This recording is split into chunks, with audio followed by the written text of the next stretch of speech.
We're here at one of the approaches to Mount Sinai. You can't see Mount Sinai in this video because I'm in a kind of a natural cave of sorts. Mount Sinai is that way.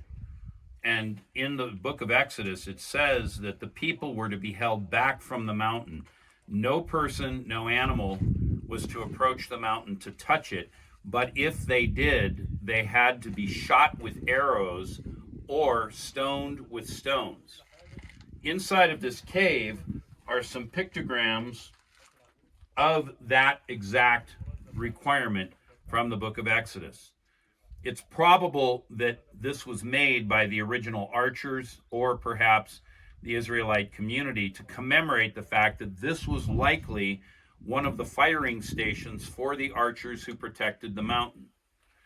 Over there is another one. You can just kind of see it. I'm pointing to it. So they placed them close enough together that the archers could create what are called, even to this day, interlocking zones of fire. Nobody could sneak through. Now, why couldn't anybody touch the mountain? Well, because God was going to come down upon the mountain in fire and smoke, and the mountain would become holy because of God's holiness. And those who try to break through, to go through the cordon, to approach the mountain, whether out of curiosity, maybe because they didn't really appreciate who God was, and they were simply, we would say, unschooled and untaught.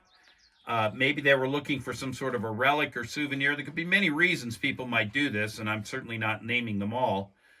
But for whatever reason, if they were to approach the mountain and they were not authorized to be there, then as they touched the holy mountain, God's holiness would transmit into them.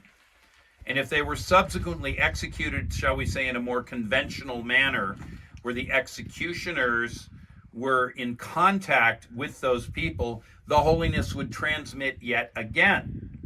And so in order to prevent the defilement of God's holiness, in order to prevent that, they were to be stoned or shot with arrows, which means no human contact, as the means of death. The modern equivalent would be a firing squad.